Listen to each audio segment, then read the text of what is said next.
Today we sat down with Wicked Wichita author Joe Stumpe. We talked about many stories throughout the book, as well as what it was like to live in Old Wichita in the 19th and early 20th century. We greatly enjoyed this one, and we hope you do the same.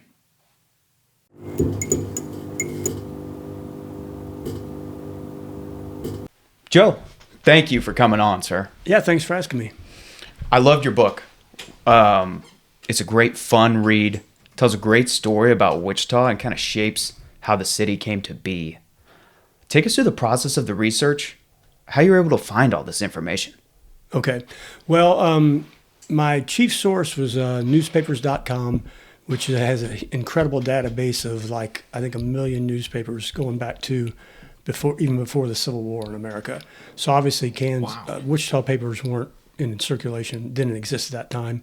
But newspapers.com has them going back to 1872, which is when the Eagle was first published. Wow. So, and the great thing about it is that it has a searchable thing. You know, you can search for specific terms, dates, places, and all that. So once I started finding things I wanted to look up, it was, it wasn't, I'm going to say easy. I read thousands, or at least perused thousands of newspaper articles to find what I was looking for. But it really shortened the research process. As opposed to in the old days, you would have to go down to the basement of the library and look through microfilm, which is a really slow process. This is, with the search option, very fast. I mean, you still have to know what you're looking for. And that was sort of another process. That was, I pretty much read every local history book I could get my hands on that I thought would be helpful. And they gave me a few clues.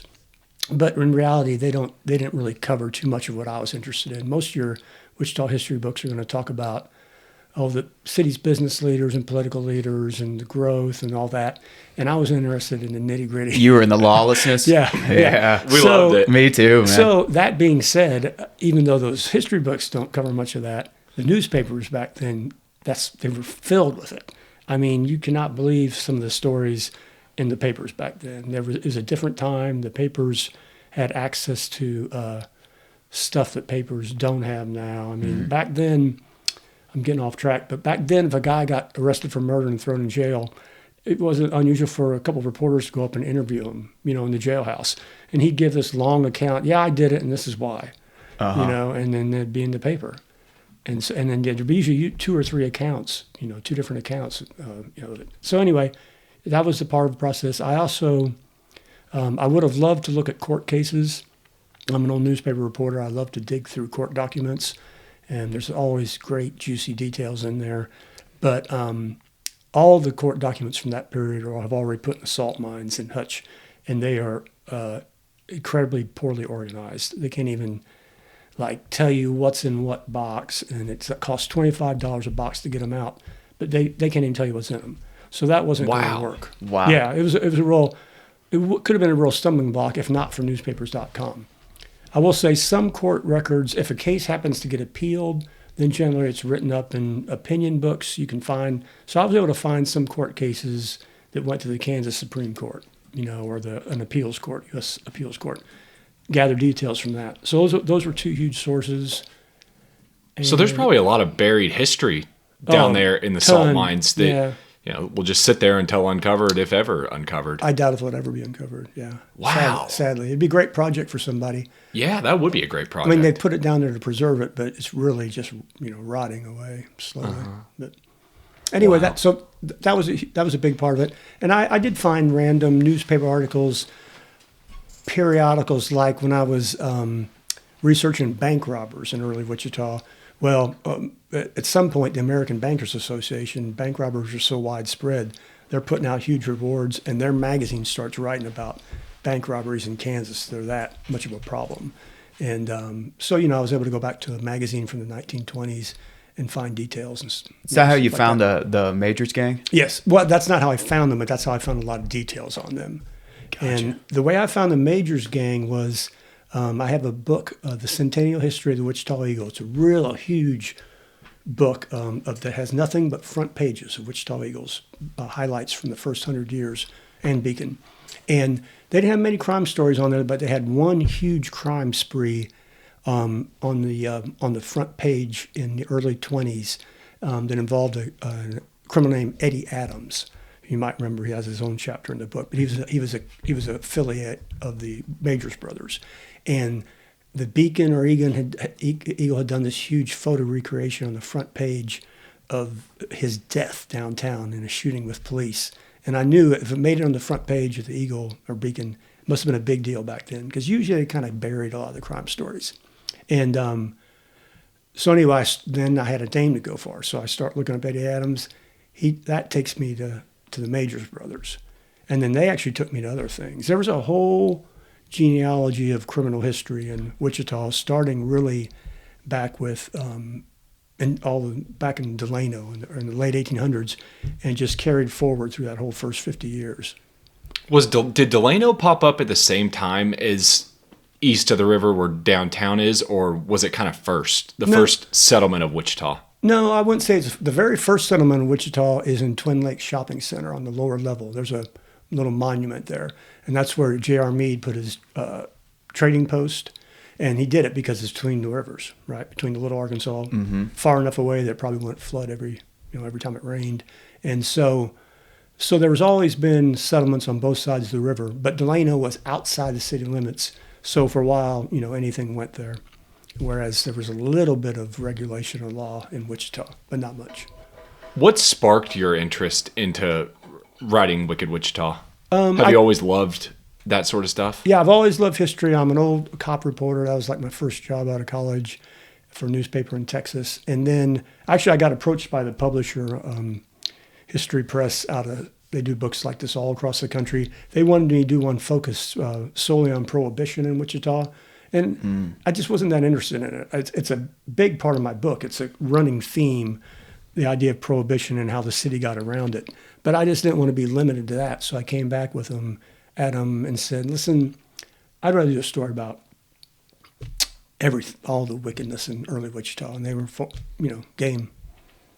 The lawlessness on the frontier is so fascinating. Yeah. How do you think vice shaped Wichita's early years? I think it shaped it greatly. I think it helped make the town sort of a going place, where it attracted a lot of visitors. At one time, the city, before we had Union Depot, we had like 4 or 5 depots up and down Douglas Street there. And a lot of those businessmen, travelers would spill right out of there and head right to Tremont Street, so they were here for business, but they were also here for pleasure. Having a town, Las Vegas, it used to be called Sin City. People want to go where there's some action, and there was always action in Wichita. That's one thing that struck out to me on the book was how notorious Wichita was to the surrounding, decent sized establishments like Kansas City and Topeka, and even out of the state, knew about what was going on in Wichita. Yeah, it was notorious. Another thing newspapers.com allowed me to do was put in quotation marks Wicked Wichita, and I found it over 200 times in the early newspapers from other parts of the state. So right. Wichita was looked at as the big bad city you could go to and get in trouble. Why do you think that happened versus that happening and I'm sure Kansas City has plenty of Wild West, and all these frontier cities, in the Midwest and the West have that. But why do you think that stuck in Wichita? I have to think about that. It definitely was not unique. What's the town right down there on the Kansas-Oklahoma border? Caldwell? That's notorious as being a completely wild, out-of-control town. Kansas City was crazy wild. Atchison was Leavenworth. They all had their Dodge City. They all had their moments. Right. Wichita, why it kept on, I think it was good for business to some extent. Like I said, keeps the dollars flowing. That's about the only thing I can imagine. Yeah, there's a quote that I found in your book that I think is very fascinating when it comes to why Wichita was the way it was. I think it was from one of the killers in the Christmas Cremation. Cremation. Excuse me. Mm-hmm. A place where we could execute our deeds in broad daylight without being bothered by the law. A place where men were killed every day in the week, and that place was Wichita. Yeah, and that was really early on. That was one of those, in the late 1800s. And I would say it kept on going.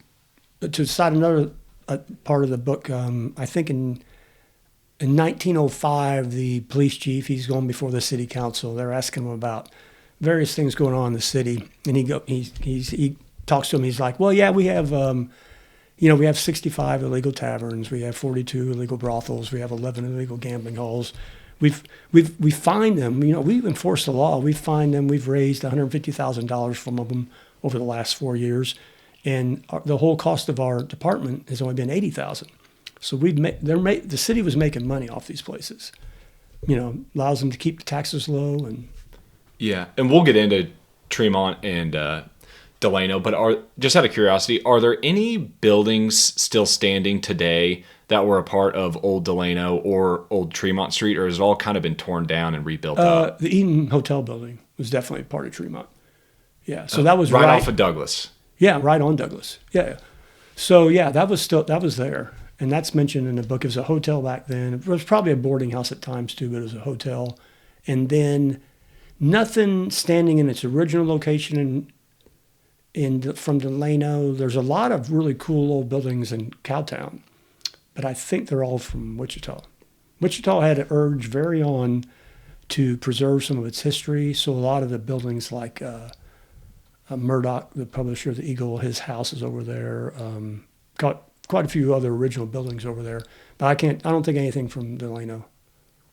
Do they have anything in the Eaton apartments that, I mean, they probably don't give tours or anything because it's people live there, but do they have anything there that anyone could go look at?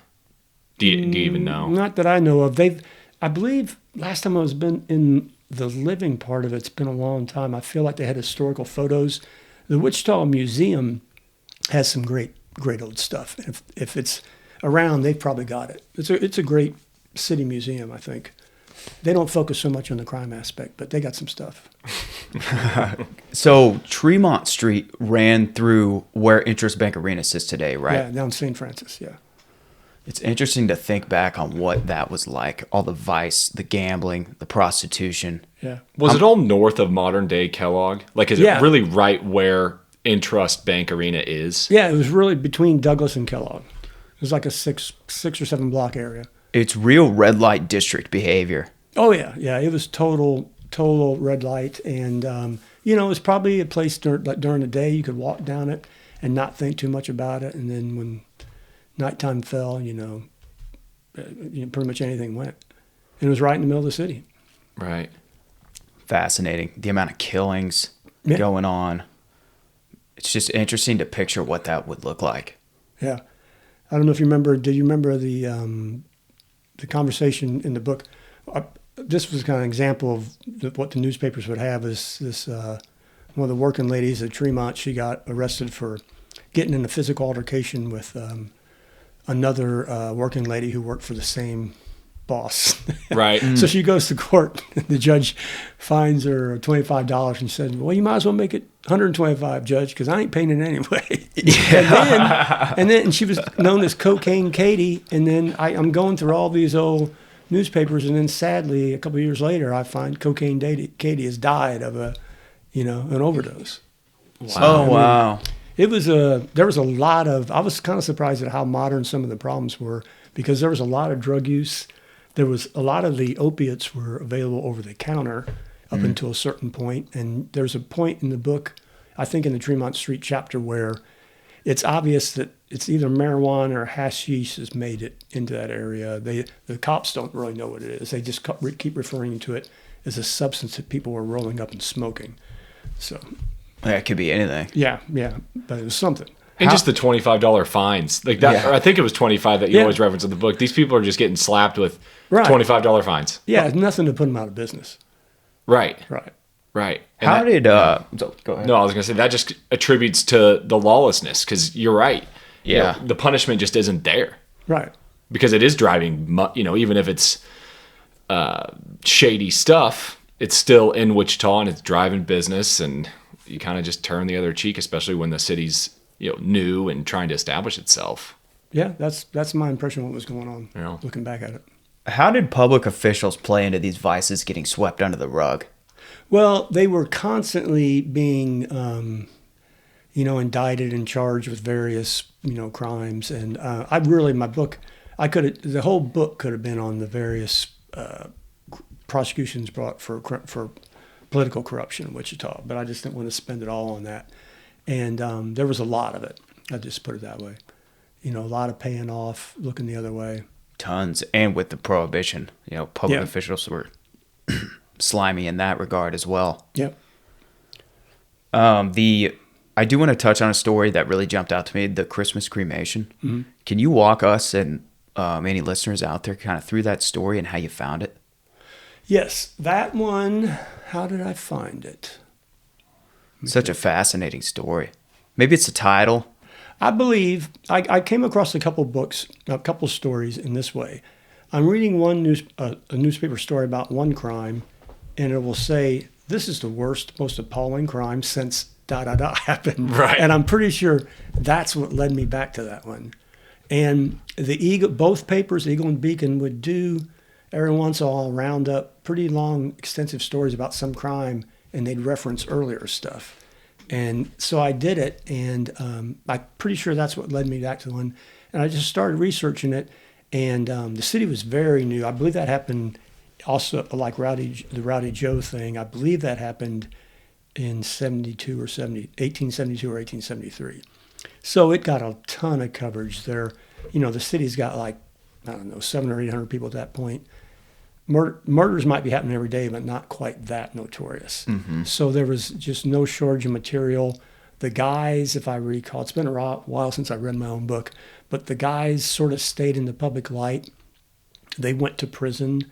They got released from prison. Back then, what's interesting to me is people didn't go to prison and spend the rest of their life there. No matter how bad they did, there really was always the idea they would get out if they behaved themselves, which I thought was probably an improvement on what we have now, But, and so, as I recall, both guys eventually admitted what they did, so there's a lot of details about it. And to sum it up, if I'm recalling it right, these guys came to Wichita and set up as sign painters, and I got to look back. They found a sucker, basically robbed him, burned his body, and then one of them pretended to be dead, and he left town. And the other guy, the police had that guy under suspicion, but a very enterprising cop from Wichita was also the same guy who arrested Redbeard, Rowdy Joe. Believe eventually tracked him down in Indiana or Kentucky. I'd have to look it up.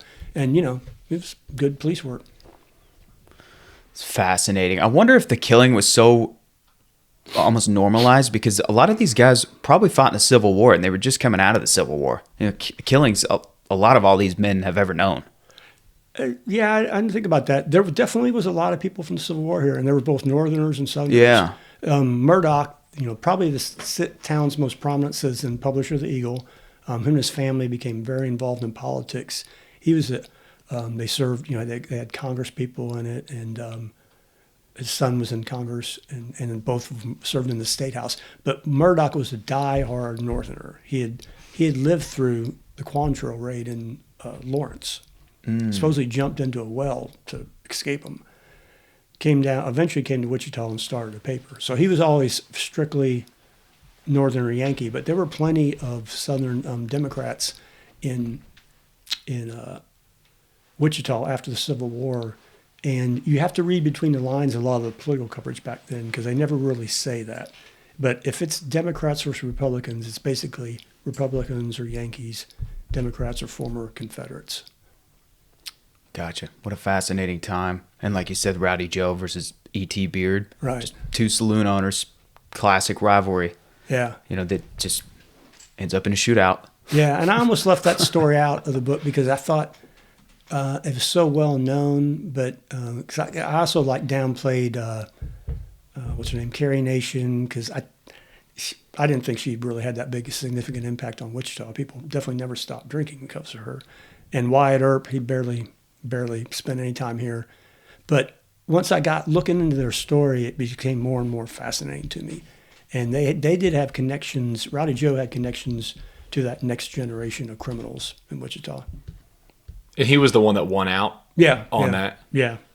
And that was another place that burned down, right? Did they burn that one down? Let me think. Yes, at one point, soldiers burned down his tavern. Now he rebuilt it.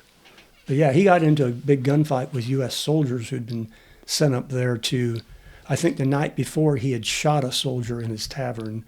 And so the next day, the soldiers crossed the bridge and burned his tavern down. But he had rebuilt it by the time of the shootout with Redbeard and was doing, again, a booming business. And I just loved the whole story about his girlfriend dressing up in men's clothes and trying to sneak out of Wichita on the train. I know. That was a fascinating story. That sounds like a beginning movie to me, really. Yeah, it does. I wanted to discuss Dixie Lee as well. She's almost like A ghost. Yeah. There's no pictures of her. nothing. I know. I wish I could have found out more about her. The closest thing to a picture, I can't remember if it's in the book, we had a picture of her grave, which is up in Nebraska. You would think there would have been pictures of her because she was, really well known in town. She had a mansion, and it sits basically where the Garvey Center does now. Made a ton of money. She's a ringleader of Tremont Street. prostitution in Wichita. Yeah, but she was not on Tremont. She wasn't? Her place was over basically where Garvey Center is now. There was always more than just one spot. And God, Wichita was just so small. and hers would have been like the upper class place. And there was actually very little crime at her place. One guy got shot there. I think in the book I noted that a guy got shot and a doctor just happened to be on the premises when it happened to take care of the guy. He was there for other reasons, I'm sure. But yeah, she was, in some respects, just a really good businesswoman. I mean, she started it's obvious as a streetwalker because she got picked up with lots of other girls several times. But within 15 or 20 years, she'd established herself. She made, in today's currency, around $2 million. Yeah, she was a wealthy woman. And she left a ton of money to her, can't remember if it was her stepdaughter or adopted daughter or something like that. Fascinating. Yeah. I wish there was more on her. I looked and looked. I just could not find it. That was I remember you asked about sources. I remember on hers, somebody, a local historian, had written a very good 30 or 35 page paper on Dixie Lee and other, I think she called them, I can't remember what she called them, but basically working women. I found it in the genealogy section of the Wichita Library. So that gave me a ton of leads. This is, research she'd done the old hard way, microfilm and stuff. Oh. At that time, was prostitution legal in Wichita? No. So again, just another blatant example of everyone's knowing what's going on here, Right. and she runs a thriving business over multiple years, and Yeah, they all paid regular fines. They just go down to the courthouse and pay the fine whenever they got Right. cited. So it wasn't going to put them out of business. Wow. It's interesting how much times have changed. yeah, Yeah. And, you brought up opioids. People were losing their minds on opioids during this time and killing each other. And just the lawlessness of not just Wichita, but the frontier as a whole. It's just so fascinating. Yeah, I agree. People pretty much took the law into their own hands back then. It was a different time. and the bank robbers, they would hit all these small towns around Wichita and come back because it's a safe haven, and what a ridiculous life that is. Yeah, the one chapter I really enjoyed writing was on that Eddie. Did I say his name? Eddie Adams earlier. And to me, if what he had done had taken place in Chicago, or if he'd been based in Chicago or New York City, he'd be as famous as Al Capone or Dillinger. I mean, he out-Dillingered Dillinger. This guy robbed banks like on a daily basis. He was like insatiable. Wow. He was a nut, and he was kind of a master of disguise. He'd come into town and nobody would recognize him, and he was a character. Those small banks outside of Wichita during that time, I mean, you had to fear that. These guys are around. Right. They're going to hit you. What do you do? The police in Wichita aren't doing anything. You probably don't have police up in Park City or Valley Center or wherever you are. Right. And you're just sitting there doing business, hoping they pass you by. Yeah. And there's nothing you can do if they don't. And it takes way longer to get communication back and forth at There's that time. Right. You know, you can't pick up the phone and call the police. Yeah, it became a huge once they had the combination of I don't think they were actually in the early 20s. I don't think they were using machine guns, but once they had the automobile, that changed things. They could get into some tiny town and get out very quickly before anybody, you know, would have a chance. You know, the town of Andover might have 2 vehicles in it. You know, I mean, the cops and somebody else are not going to be able to chase them very far. Right. And there was one story in the book of like a lady just in one of these small towns seeing these guys and being suspicious. And I feel like that's the only way you would stop it is someone seeing it and rallying the town before they got out. Right. Because there's just no other way. Yeah, it was for a couple of years there. It was quite a easy pickings for these guys. They made some money. Totally. Yeah. Totally. It seems like they were like big gangs were as strong as police too. Yeah, I don't know. They were. Yeah, I mean, I could only report what I was able to find on them. Some of them, seemed like pretty smart guys, and other ones were just, I think, wild. Yeah, you're probably right. And you touched on the Klan's impact here in the frontier, which makes sense. Right after the Civil War Reconstruction, the Klan came to rise. Right. How do you think the Klan's impact really impacted Wichita? Well, it actually happened a little bit later. I'm not saying they weren't around after the Civil War, but they made a resurgence all across the United States in the early 20s. In the early 20s. And they started portraying themselves as really like a civic group, like a businessman's club. They were, depending on the place, they were pretty open about where they were meeting and so forth. There was still opposition to them, but there was many prominent businessmen in various cities that belonged to it. And so I found that pretty fascinating. Like the papers back then, they were pretty much against them because, for one thing, the publisher of one of the papers, William Allen White, former Kansas governor, he's pretty much credited with throwing the Klan out of the entire state of Kansas. But they were prominent here for a while, and I think you may remember in the book I covered the famous baseball game between the Ku Klux Klan and an all-Negro baseball team on Ackerman Island. I mean, that is just a bizarre happening to me. Yeah, expand a little further on that, if you don't mind. Well, back then, Ackerman Island, which sort of sat about where Exploration Place does today, they call it an island. It really sort of just was more of a riverbank that had a small channel, sometimes cutting it off from the thing. But anyway, it had an amusement park, had a baseball stadium, and Wichita had this really good all-black baseball team called the Monarchs, which I've written about for other publications. But they were good. They were, maybe not as good as the famous Kansas City Monarchs, but they had some really talented players, and they were beating everybody. And for some reason, I guess a publicity stunt, the Klan challenged them to a baseball game. And it was interesting, it drew a huge crowd, a couple thousand people, totally peaceful, desegregated. Well, I don't know if they were sitting together, but there was definitely a lot of black and white spectators, and no problems in the crowd. And the black team, the Monarchs, beat them. Wow, that's amazing to think about, something like that taking place. Yeah, and then, like I said, the governor, Frank Allen White, the governor, pretty much forced them out of the state not too long later. They passed a couple of laws like you couldn't, I think one was like you couldn't march down a street with a hood on. It was just kind of regulatory type stuff. Weren't there wrestling matches on there? And some guys threw it. Yeah. Threw the match, and people probably got killed after that. But I can't remember if I killed on that one. I tried to throw in a couple. I didn't want to make the book all about bank robbers and murderers because there was plenty of that. But I wanted to throw in a couple con man stories because they also tend to be humorous because most victims of con. You don't want to say they had it coming, but they were looking for something that they probably shouldn't have been getting, and that's how they get conned. And so I think there's 3 stories of con men in the book, and they were fun to write. They're usually colorful characters.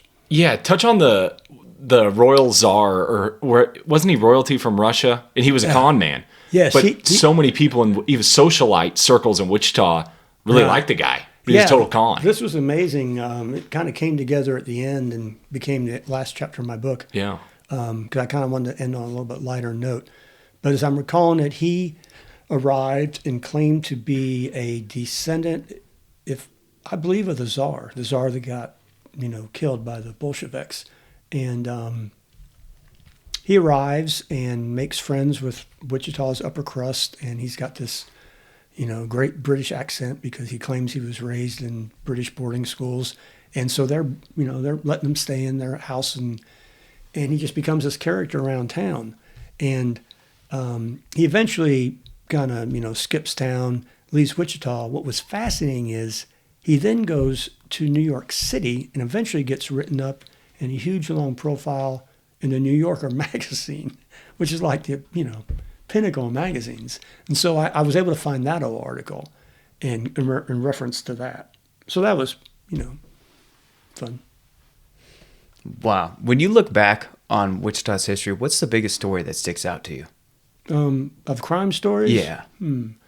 Well, of that time period, I believe I would have to go with probably the Eddie Adams story, that bank robbery story, because it's tied into the Majors brothers. The Major brothers were tied into an earlier gangster. I can't remember. It's John something who's got his own chapter in there. And to me, that showed this generations of criminals basing their work here in Wichita and getting away with it for a really long time. And learning it from each other. The running story of the flouting of Prohibition is a big story because it led to all types of civic corruption. And it just never was enforced here, even though it was a law in the books. Did you touch upon in the book is it the running of the doves? Have you heard that story? Yes, and I can't remember if I did it. I found a hard time. I remember finding it difficult to verify that, except in articles looking way back, like somebody 50 years later in the Eagle was writing a feature story, and they said, oh, yeah, and every year the working girls used to have this race down the river. Well, I mean, I tried to use... With the cowboys. Yeah. I thought they were just racing each other. But in any case, to me, that's not necessarily legitimate. Somebody writing about something they've just heard is a legend. I really looked for news accounts that were contemporary. And I'll tell you a really good thing about the other thing about my source, newspapers.com. So it had both the Wichita Eagle. When the Beacon came along, it had the Beacon as well. But it also had news coverage from all the other papers around the state, and in some cases around the country. If the story was big enough, Wichita would be covered. So I had all these accounts, sometimes conflicting. Sometimes if the Wichita Eagle and Beacon both reported on something and agreed on something, I thought that was rock solid. If they disagreed on something, maybe I would use my best judgment and use one version. Maybe I'd use both versions and say, this is what somebody... So in other words, I wanted contemporary accounts, not somebody looking back and making up stuff. And I had all these to draw on, like what seems most logical? What seems to have happened here? Did you come across that a lot of people that have... of like legend, like you were talking about, where the whole Rowdy Joe Redbeard story has been, I would say, miswritten a few times. And again, I was a little reluctant to do that because it almost has become a cliche here in town. If you remember, this might be before you two young guys' time, but there was like even a restaurant bar downtown called Redbeard's, or was it Rowdy Joe's? Anyway, you reference it in the book, I think. So when I started looking into it, I immediately saw that some stuff was true, but other stuff had never been reported, but was really more interesting than these legends, to me. So I just went with what I could, the closest contemporary accounts I could find. Understood. I was going to say, did you run into, and I think they were in Missouri, Oklahoma, and maybe Kansas. Did you run into any Bonnie and Clyde stuff hitting Wichita? No, this would have been before that. My book ended in 22, 23. It was the 50 years after the railroad came. So the town got founded in 1870.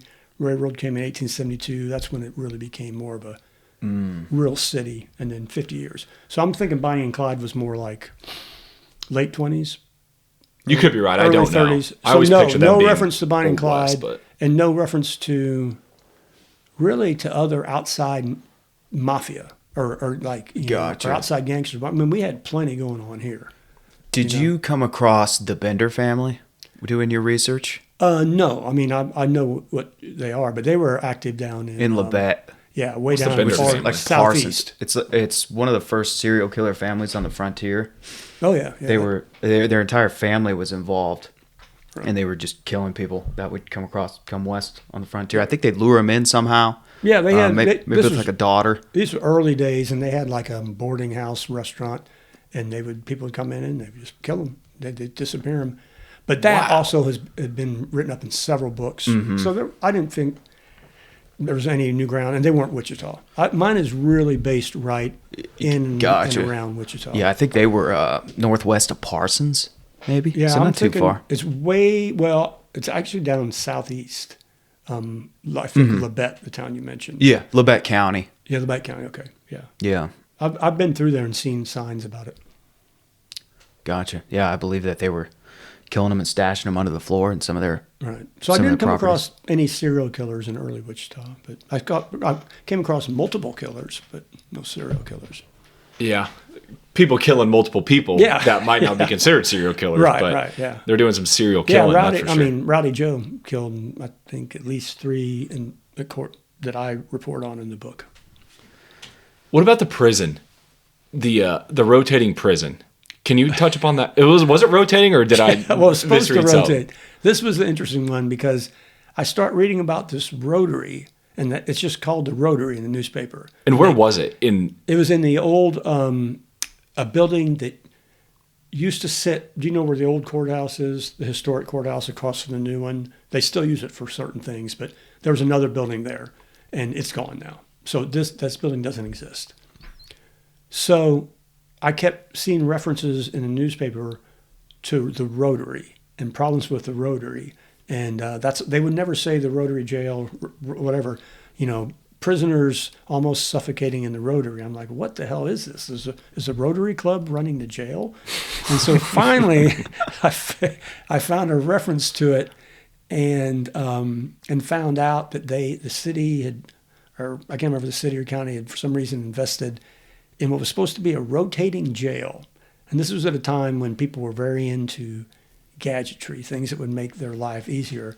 The whole idea of this was that this jail was built on a circular pattern, and it was going to allow one jailer to watch over, 12, 15, 20 cells, because when it came time to glance at the cell or feel the prisoner, he could just pull a thing, and the whole thing would rotate around. Oh, wow. So, and as crazy as it sounds, there was about 18 or 20 of these built around the country. So that was like another thing. I found out there's a Rotary Jail Museum in Indiana. I got some information from them, old sketches and drawings and stuff. So, but People anyway, in there were probably were probably dying to get to Leavenworth. It never Send me to Leavenworth. So anyway, as they're installing it, one guy's hand is crushed, trying to see if it works, an employee, and then it just never worked. And so they really, once they got these people in there and shifted them away from the entrance, they were really in serious danger. Had like a fire broke out. How the hell are they going to get them out of there? They can't rotate them out. So, not at least quickly. So it never worked. It was a big boondoggle, and eventually they, moved on. Weren't the rats like? Did you? I think you referenced the rats in the book. Just gigantic, disgusting rats in this thing. I can't remember that. I just remember there was an incident where a fire started down, and the prisoners were all suffocating, so they're breaking up the windows so they can breathe, and they're worried about basically being roasted alive by this fire on the first floor. The Rotary, I believe, was up on, a higher floor, third or fourth floor, but it was crazy. Never could find, the only photo of that I could find was when it was being torn down. You could see a little partial glimpse of it when they tore down a wall. I will say one of the more frustrating things about the book was trying to find usable old photos. There just wasn't, newspaper photography wasn't very advanced back then, and the papers I could find would not reproduce very well. If it's all newsprint, then it's, nearly 100 years old. It's not going to reproduce. But I did what I could. Yeah. It's such a shame not having pictures of, Old West stuff, but I think it also adds to the mystique. Maybe so. I know that if you remember a story of a saloon singer that dies in the jail of alcoholism. Yeah. So me and my wife went out and looking for her grave because we couldn't find a picture of her, and I really liked this story. And we're looking all over that historic cemetery up on a hillside, and just about to give up. Looking around. And my wife finally, she pulled a evergreen tree around, and there was the grave. Tell that story. Well, that was a saloon singer. She actually came to town as the wife of a prominent businessman. She came from out east. She was a classically trained singer, and she would perform when she got here. She would perform for local social clubs, just as a hobby. She was part of the social elite here, but her husband left her. She fell in with the wrong crowd, became a drunk basically, and made her living singing in the saloons, and was thrown frequently into jail. And she would sing in the cell, and they would call her the Nightingale because she was sang in a cage. Oh wow! So that was an interesting story to me. Definitely, Wichita's got some amazing history. Bad history, but man, Wichita just for what it's a big city, yeah. But the amount of crime that has gone through this town since its establishment is pretty remarkable. All the way from this, all the way up through BTK and the Carr brothers. It's amazing that a town like this has that much going on. Yeah, and I don't mean that. I probably painted a portrait of it. Maybe it made it look worse. I picked the highlights, what I wanted to focus on. But day-to-day living might have been, who knows, fine. But, I wanted to make it look interesting because I think it was an interesting place. I knew a lot of people think that the only trouble Wichita ever had was in Delano, and that once Delano ended, the town was just a sober, hard-working, Midwestern, place. And I knew that for a fact, after doing this research, that it had been wild and crazy for at least the next 50 years. And I may do a sequel. I might take it up to like 72. Was Tremont and Delano, the ruthlessness going on at the same time, or had Delano kind of died off and then Tremont took Delano over? had completely died off. Delano really only lasted when Wichita was a cow town. So once the railroad kept moving west, then Dodge City became the cow town. All that action moved on. Delano then went back first to farmland. And then it became, once it got into the city, that Delano, that intersection of Seneca and Douglas became very busy. There was a hospital there, some big homes over there. Eventually Friends University came in. And so it's always been an important part of the city. Gotcha. Man, a sequel would be great. I'm thinking about it. Was it the 70s where that sniper was shooting people above the Garvey Center? Well, not the Garvey Center then, but the building. Yeah.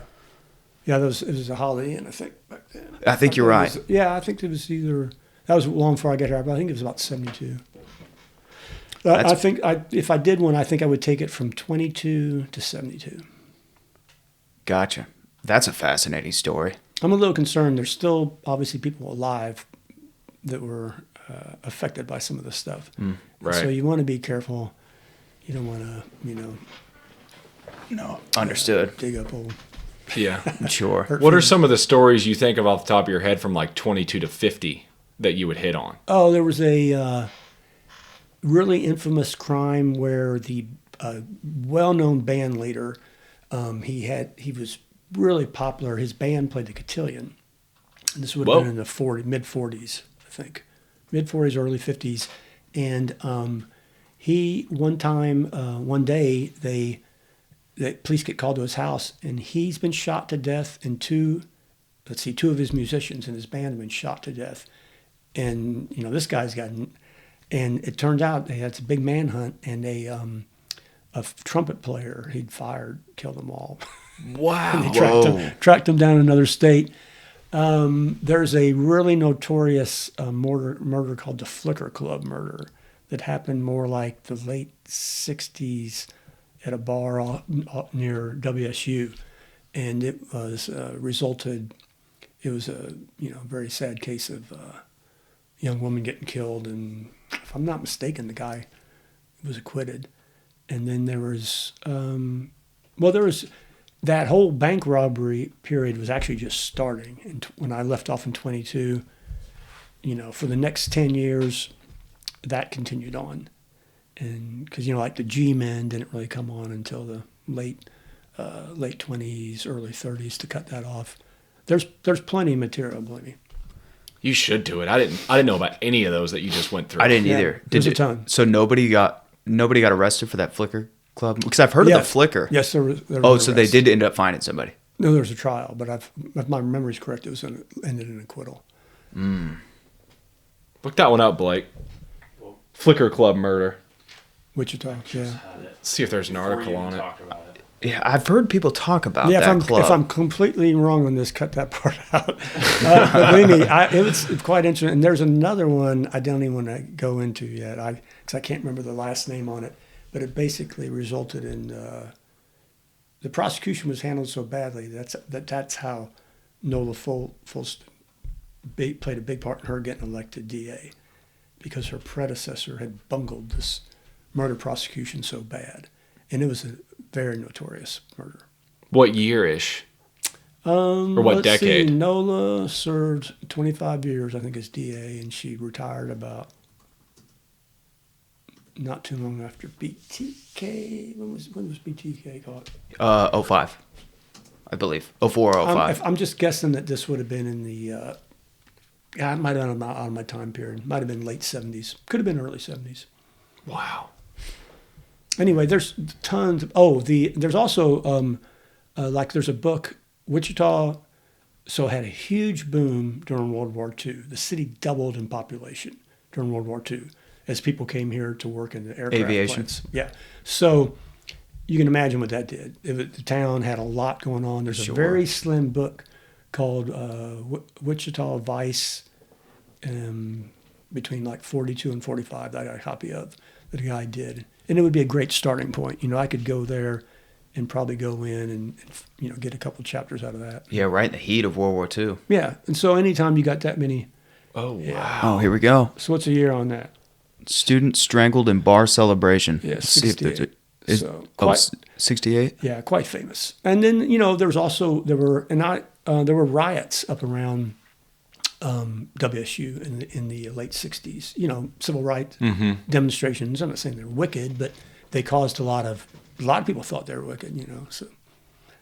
Wow. Anyway. Wow. Fascinating history this town has. We keep talking to people who know more than we do about it, and we just keep learning and keep discovering just different things. It's like, holy cow. This town just in the Great Plains, kind of just in the Midwest, middle of nowhere. Yeah. It's got all this history. Pretty fascinating. Yeah. Well, sir, I think so. You got anything for us? That's what I wanted to cover. I really enjoyed this. You got anything, Troy? No, just greatly enjoyed your book. Well, thank you. I love all of that. I love the Old West sort of stuff, and then you tie Wichita in, and that's just right up my alley. Old West Wichita is. Well, I'm glad you liked it. Yeah, yeah. I enjoyed doing it, and maybe I'll get around to doing that sequel. Oh, we hope you do. We'll be readers. Okay. Well, sir, thank you so much for the time. Thanks for having me. I appreciate it. Really enjoyed this. Thank you. Oh, yeah.